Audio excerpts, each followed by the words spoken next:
nothing more to tell. Once you are secure அப்படின்னா the case is closed. அவங்க ஃபர்தரா அந்த கேஸ்ல nobody is going to accuse, arrest பண்ண வேண்டிய நெசசிட்டி எங்களுக்கு கிடையவும் கிடையாது. அவ்வளவுதான் முடிஞ்சது, கேஸே க்ளோஸ் ஆயிடும். தேவையில்லாம யூ ஆர் இந்த பிக்சர்ல நீங்க ஓடிக்கிட்டே இருக்கீங்க கம்ப்ளீட்டா. யூ ஆர் ரன்னிங் கீகான் ஓடிட்டு இருக்கீங்க. ஓடுற இடத்துல எல்லாம் வந்து தேடி அங்க கிடைக்காம கிடைக்க வேண்டியதா இருக்கு. சாதாரண ஓட்டம் இல்லை மேடம், சாதாரண ஓட்டம் இல்ல, மரண ஓட்டம். அதுதான் நானும் சொல்றேன். நீங்க இவ்வளவு தரம் நீங்க இது நெசசிட்டி கிடையாது. நீங்க நாளைக்கு வந்து பிறந்துறானீங்கன்னா அதுக்கப்புறம் இந்த கேஸை பத்தி யாருமே கேட்க போறது இல்லைங்க. கோர்ட்டு தவிர அவர் யாரும் கேட்க போறது இல்லை. நீங்களும் நான் மட்டும் தான் கடைசி வரைக்கும் ஃபேஸ் பண்ண போறது. ஞாபகம் வச்சுக்கோங்க. Nobody is going to come in interfere. ஆனா என் கேஸ் பைவோ என்ன பார்த்தா நீங்க பயப்படணும். என்ன தவிர நீங்க எல்லாத்தையும் பார்த்து பண்ணிட்டு ஏன்டதான் நீங்க என்னதான் நீங்க ஃபேஸ் பண்ண போறீங்க நீங்கள. அதனால யூ டோன்ட் ஹேவ் டு பயந்து ஓடுறதுக்கு ஒண்ணும் கிடையாது. Case is close. இனி யாருங்க யூரோப் A1 கிடைச்சா நாங்க வேற யாரை தேட போறோம்? கண்டிப்பா இல்லைங்க. இதுக்கு மேல என்னங்க உங்களுக்கு என்னங்க இன்னும் ஓடிட்டு இருக்கீங்க? அதாவது ஓகே உங்க யாருமே அசோசியேஷன் நாங்க போடல, டச் பண்ணல. நீங்க சொல்றதுக்கு காரணம் என்ன இருக்கு? நீங்க சொல்றீங்க இது மாதிரி வந்து நானு இந்த மாதிரி எல்லாரையும் அரெஸ்ட் பண்றாங்க, அதனாலதான் நான் இந்த மாதிரி சுத்திட்டு இருக்கேன். அவங்களை அரெஸ்ட் பண்ணதுக்கு காரணமே நீங்க சுத்திட்டு இருக்கிறதா தான் புரிஞ்சுக்க மாட்டேங்கிறீங்க. கண்டிப்பா இல்லைங்க மேடம். இதுல வந்து வேற வேற செக்ஷன் உள்ள வந்ததுனாலதான் வேற எல்லாம் கிடையாதுங்க. அதாவது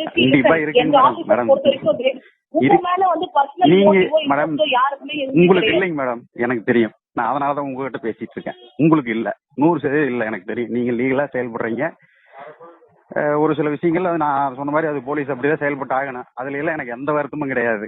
உங்களுக்கு இல்ல, அதனாலதான் நான் உங்ககிட்ட பேசிட்டு இருக்கேன். வேற நிறைய பேருக்கு இருக்கு.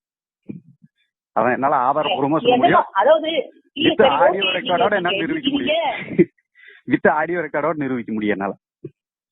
ஆடியோ ரெக்கார்டோட நிரூபிங்க. பட் ஆனா இப்போ டிபார்ட்மெண்ட் எந்த ஸ்டேஜ்ல இருக்குன்னா எங்க ஆபீசர்ஸ் பொறுத்த வரைக்கும் வேற வரைக்கும் யுவராஜ் ஏன் பிடிக்கல, எஸ்பிஎஸ்சி கேஸ் ஏன் க்ளோஸ் பண்ணல, இதெல்லாம் கூட விடுங்க. நான் எதுவுமே கேட்கல. ஏங்க உங்க தம்பி என்னங்க பண்ணாரு?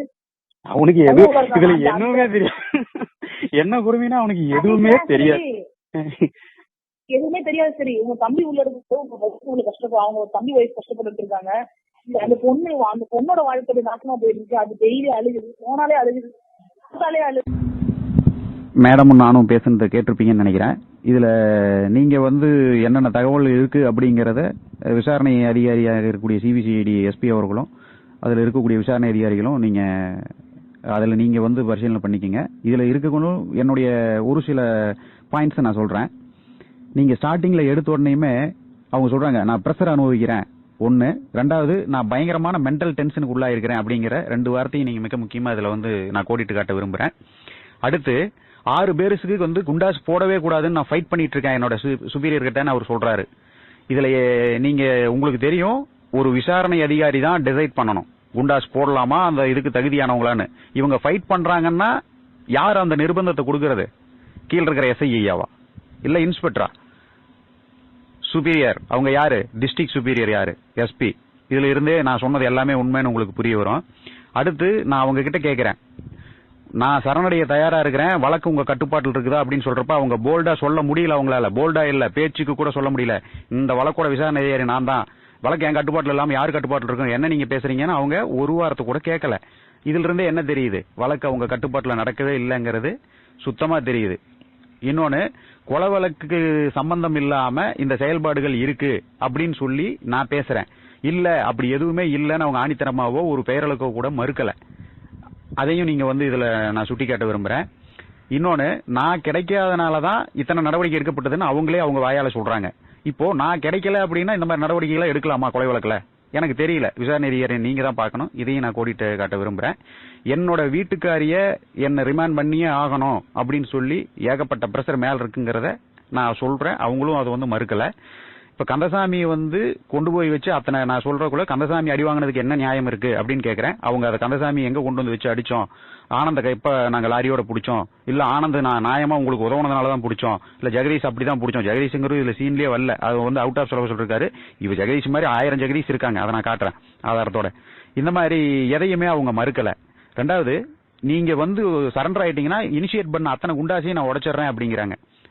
அப்படின்னா என்ன அர்த்தம்? போட்டது எல்லாமே பொய்ன்னு அவங்களே ஒத்துக்கிறாங்க. இல்ல, ஃபர்ஸ்ட் கைது பண்ண 6 பேர்லயே நான் ஆரம்பிச்சிருச்சு, இந்த பிரச்சனை அப்படின்னு சொல்லக்குள்ள, ஏன் கொலை செஞ்சவங்களை கைது செய்யாம என்ன செய்வோம் அப்படின்னு சொல்லி அவங்க சொல்லவே இல்லை. அப்ப இருந்தே தெரியுது அவங்க வந்து குற்றவாளிகள் இல்லை அப்படின்ட்டு. இன்னொன்னு, அவங்களே சொல்லக்கூடிய வார்த்தை, உங்களோட பழகின ஒரே காரணத்துக்காக இத்தனை பேர் வந்து கொலை வழக்கில் கைது செய்யப்படணுமா அப்படிங்கிறாங்க. அப்ப என்ன அர்த்தம்? என்கிட்ட பழகுனா கொலை வழக்கில் கைது செய்யலாமா, இல்ல கொலை செஞ்சா கொலை வழக்கில் கைது செய்யணுமா? இதையும் நான் கோடிட்டு காட்ட விரும்புறேன். தேவையில்லாம கைது செய்யப்படுத்ததை உறுதிப்படுத்துறார். அதாவது தேவையே இல்லாம இத்தனை பேர் கொலை கேஸ்ல போகணுமா அப்படின்னு ஒரு வார்த்தை சொல்றாங்க. தேவையில்லாமல் அப்படிங்கிற வார்த்தைக்கு என்ன அர்த்தம்? கொலை செஞ்சவங்க தான் கொலை கேஸ்ல போகணும். இப்ப கொலை கேஸ்ல போயிருக்கிறவங்க தேவையில்லாம போயிருக்காங்கன்னா நீங்க இந்த விஷயத்தையும் நான் கோடிட்டு காட்ட விரும்புறேன். அடுத்தது, 6 பேருக்கு குண்டாஸ் போடுறதுக்கு வந்து வேண்டான்னு ஃபைட் பண்ணிட்டு இருக்கேன். அதுல 3 பேருக்கு போடவே கூடாதுன்னு நான் ஃபைட் பண்றேன். அந்த 3 பேர் வந்து இப்போ அந்த 5 பேர் போடாம இருக்கிற 5 பேர்ல அந்த கல்லூரி மாணவர் ஒருத்தர், இன்னொருத்தர் அந்த சதீஷ்குமார் ஹேண்டிகேப்டர் ஒருத்தர், அந்த வீட்டுக்காரர், அந்த ஜோதியோட வீட்டுக்காரர், இவங்க 3 பேருக்காவது போடாம விடுங்க அப்படின்னு சொல்லி கெஞ்சிருக்காங்க. இதைத்தான் வந்து டிஎஸ்பி மகேஸ்வரி வந்து சொன்னாங்க. இது அவங்க கிட்ட நான் அப்பயே அந்த இதுல குறிப்பிட்டிருந்தேன். அவங்க கிட்ட ஆதாரம் இருக்குதோ இல்லையோ எனக்கு தெரியாது, என்கிட்ட நான் ஆதாரங்கள் இருக்குன்னு சொல்லி நான் அதனாலதான் சொல்லியிருந்தேன். அந்த விஷயத்துக்கான அடிப்படை இது. அடுத்தது, நான் வந்து தலைமறைவா இருக்கிறதுனாலதான் கைது தொடர்கிறது அப்படின்னு சொல்லியிருக்காங்க. ஒரு நேர்மையான அதிகாரியான அவங்க அதை செய்ய மாட்டாங்க. அப்ப வேற யார் செய்ய நிர்பந்தப்படுத்தினாங்கிறத இதை நான் கோடிட்டு காட்ட விரும்புறேன். இதுல மற்றவங்களுக்கு தனிப்பட்ட விரோதம், டிஎஸ்பி விஷ்ணுபிரியா அவர்கள்கிட்ட நான் சொல்றேன், நீங்கள் நேர்மையான அதிகாரி, உங்களுக்கு என் மீது தனிப்பட்ட விரோதம் இல்லை. ஆனால் உங்கள் காவல்துறையில் இருக்கிற மற்றவங்களுக்கு விரோதம் இருக்கு, விரோதத்தோட தான் செயல்படுறான்னு சொல்றேன். அவங்க அதை மறுக்கவே இல்லை. எங்கிட்ட ஆடியோ தான் இருக்குன்னு சொல்ல, சரிங்க நீங்க நிரூபிங்க அப்படின்னு சொல்லி அதோட ரிலீவ் ஆகிட்டாங்க. அப்ப என்ன காரணம்? இதையும் நான் கோடிட்டு காட்ட விரும்புறேன். இதுல என்ன பிரச்சனை அப்படிங்கறத நான் நேரடியா சொல்றேன். இதுல ஏன் இப்ப எல்லாத்துக்கும் ஒரு $1 மில்லியன் கேள்வி வரும். என்ன அப்படின்னா, எல்லாம் சரிப்பா, உன்னை ஏன் வந்து காவல்துறை இந்த மாதிரி பண்ணணும், உன்னை ஏன் காவல்துறை வந்து கோவப்படணும், இது பண்ணணும், அதைத்தான் நானும் சொல்றேன். இதுல காவல்துறை அதிகாரி எஸ்பிக்கோ, ஏடிஎஸ்பிக்கோ, டிஎஸ்பி ராஜுக்கோ எத்தனை பெரிய நாடகத்தை இவங்க வந்து நடத்த பார்த்தாங்க. நான் அந்த அளவுக்கு வந்து சக்தி இல்லாதவனா இல்ல. அத இவங்க எவ்வளவு பெரிய ஆளா இருந்தாலும் சரி, என்னுடைய திறமைக்கு நான் ஃபேஸ் பண்ணியே தீர்வேன். அது எதிரியோட திறமை அதிகமா இருந்தா அவங்க ஜெயிப்பாங்க, என்னோட திறமை அதிகமா இருந்தா நான் ஜெயிப்பேன். இதை வந்து இதுதான் நிர்ணயிக்கப்பட்டது. இந்த அரசியல் சித்து விளையாட்டுகளுக்கு ஒரு டிஎஸ்பியை கொண்டிருக்காங்க. இவங்க வந்து அரசியல், அதாவது என்னுடைய இயக்கம் இருக்கக்கூடாது, இன்னைக்கு இல்ல, நான் இயக்கம் ஆரம்பிக்கிற நாளுக்கு முன்னாடி இருந்தே நான் இது பண்ணிருக்கேன். அது போன ஆடியோவிலேயே நான் சொல்லியிருக்கேன். எத்தனை வழக்குகள் என் மேல பதியப்பட்டிருக்கு, அத்தனையும் பொய் வழக்குகள், ஒன்னு கூட உண்மையான வழக்கு இல்ல. அதை நான் என்னால நிரூபிக்க முடியும். இதுல இவங்க வந்து இந்த சூழ்நிலையில இந்த கேஸை வச்சு இதோட இந்த இயக்கத்தை அழிச்சிடணும் அப்படிங்கிற ஒரு செயல்பாட்டுக்காக செயல்பட்ட அரசியல்வாதி யாருங்கிறத எஸ்பி, ஏடிஎஸ்பி, அதுவும் குறிப்பா ஏடிஎஸ்பி சந்திரமோகன், டிஎஸ்பி ராஜு, இவங்களுக்கு உண்டான இந்த கொலை வழக்கோட ஆரம்ப காலத்துல அதாவது உச்சகட்டமா 25ஆம் தேதி 24ஆம் தேதி இந்த பிரச்சனை ஆகுது. 25, 26ஆம் தேதி 6வது மாசம் 25/6/2015 இருந்து இந்த ஒரு வழக்குக்கு முன்னாடி ஒரு 8வது மாசம் 9வது மாசம் வரலுமே அவங்களோட மொத்த அனைத்து செல்களோட டீட்டெயில்ஸ் எடுத்தாலே கண்டிப்பா இந்த தனிப்படைக்கு இது புலப்படும். யார் இதுல அரசியல் மட்டத்தில இருந்து பின்னாடி இருந்து இயக்கிருப்பாங்க. ஏன்னா எனக்கு ஒண்ணு தெளிவா தெரியும், அவங்க தப்பிச்சு ஓடிடுவாங்க. நான் ஆரம்பத்திலே சொன்னேன், இதுல பின்னாடி இருந்து இயக்கிறவங்க தப்பிச்சு ஓடிடுவாங்க, நிர்வாகத்தில் இருக்கிற நீங்க தான் மாட்டுவீங்க. நான் சொன்ன ஒவ்வொரு வார்த்தைக்கும் அர்த்தம் இருக்கு. நான் அர்த்தம் இல்லாமலோ காரணம் இல்லாமலோ நான் ஒரு வார்த்தை கூட நான் வெளியிட மாட்டேன், ஆதாரம் இல்லாமையும் வெளியிட மாட்டேன். நான் ஒரு வார்த்தையை சொன்னேன் அப்படின்னா அதை நிரூபிக்கக்கூடிய சக்தி இருக்கிற வார்த்தை மட்டும்தான் நான் வெளியில சொல்லுவேன். இதுல என்ன நிறைய விஷயங்கள் இருக்கு, நிறைய பேருக்கு மேல என்னால குற்றம் சாட்ட முடியும், எனக்கு நேரடியா தெரியும் இவங்க தான் அப்படின்னு நான் ஆணித்தரமா சொல்ல முடியும். ஆனால் அதுக்கான ஆதாரங்கள் இன்னும் என் கைக்கு வரல. வரும்போது கண்டிப்பா நான் வந்து வெளியிடுவேன். அதுல எந்த மாற்று கருத்துமே இல்ல.